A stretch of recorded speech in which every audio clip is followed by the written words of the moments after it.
Hey, Allison Verhalen here, coming at you live for today's Marketing Monday. If you're watching this on Monday, if you happen to watch this live, if you're watching the recording, happy marketing, whatever day it is that you're watching this. I want to talk to you today about writing tips because yes, I do SEO. Yes, I do marketing strategy, but I got into this gig by writing. So at the end of the day, yeah, I'm a copywriter. It's not inaccurate to call me a copywriter who also happens to be an SEO strategist and a speaker and an author and a marketing strategist. I keep adding titles to what I do. It's all good. So a lot of people that I write for them for different reasons. A lot of the time they just don't have time to handle it. They don't want to deal with it. They're not good at it. They get busy. They, again, don't have time. Time is a big factor. I get it. It's frequently a factor in my content as well. So let's talk about what copywriting is, the definition, and some ways that you can improve your writing. So it is just like any other skill. Don't buy into the BS that it is a talent and either you have it or you don't. It's just not true. I could very easily say that I am a talented writer who is good at what I do because it's a God-given talent when in fact it's something that interested me very early on as a kid. So what did I do as a kid? My dog is busy interrupting me. Hi, baby. No, I'm not talking about you. So as a kid, I spent a lot of time reading and writing. And what did that do? Well, A, it entertained me and it kept me busy. But it also taught me how to write. It taught me to discern between good writing and bad writing and how to make good writing for myself. So that's what I'm going to teach you is how to be a good writer. So some of the things I did not learn growing up, first and foremost, keep it simple, right? So there's writing and then there's copywriting. If you want to write the next great American novel and you think that using these big, long words will make you sound very smart and will help people give you the Pulitzer, then absolutely go ahead and do that. If you are copywriting to try and grow your business, don't do that. Use simple words. Simple being anything, I say 1 to 3 syllables. 3 syllables, depending on the word, is kind of on that borderline. Definitely over 4 syllables. Not that you can't ever use a word that long, but keep it to a minimum, right? You don't want them to be the majority or even a significant portion of your writing. You only want to use those words when you have to, when a simpler word or phrase will not do.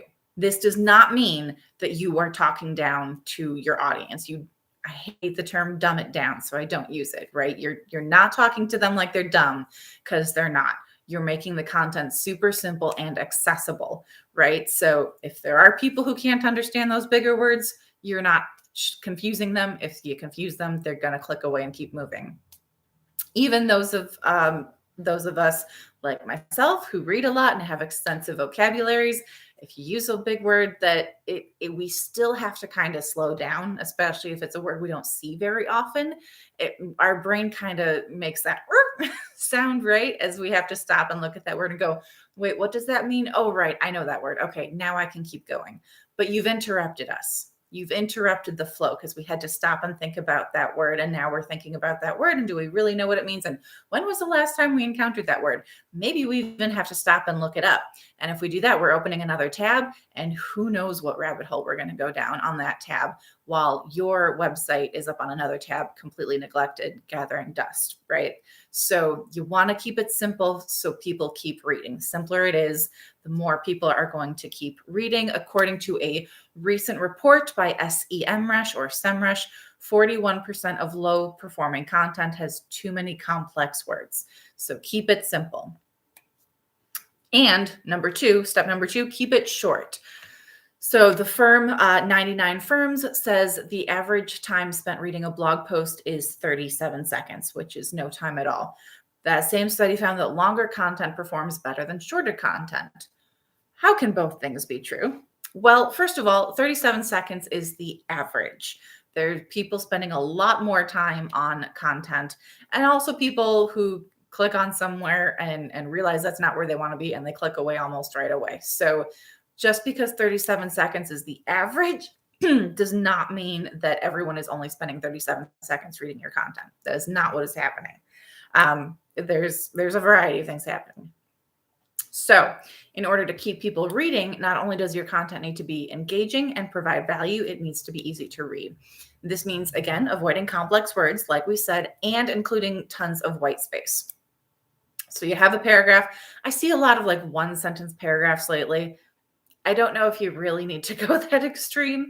I think you can go 2 to 3 sentences per paragraph, but definitely no more than 3 sentences, because if people come to your website and they see that giant block of text, they're going to get intimidated and click away. Even myself, right? I'm a reader. I love reading, but at the same time, I have the same demands on my time that everyone else has, right? So if I see a giant block of text, I'm going to go, do I really have time to read all this? Or should I click away and get what I need somewhere else? So that is something to consider as well. If you only have 1 or 2 lines visible on the screen, they're going to read those 2 or 3 lines because there's a ton of white space. And again, the words are short and simple. So it's super easy for them to just skim over that content and digest those 3 lines.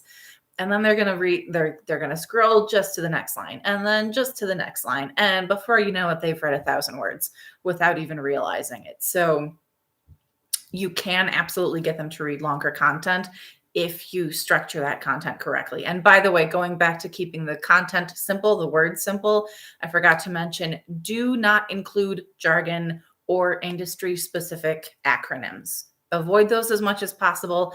I will use an acronym occasionally, but I will always put at the beginning of the article what that acronym stands for. So SEO is a big one, right? I forget sometimes that not everyone knows what SEO means. It means search engine optimization, which, while I'm on this subject, please stop saying SEO optimized, because that is redundant and it drives me up the wall. So avoid acronyms and jargon unless you are going to literally spell it out for them.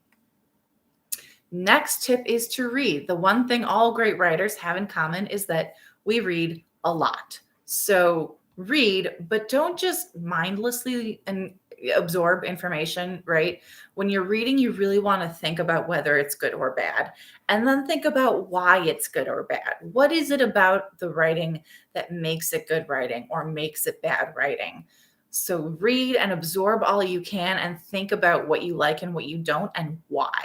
And then you can employ that in the final tip, which is practice makes perfect, right? Keep writing. The more you write and the more you read and the more you write, the better you're going to get.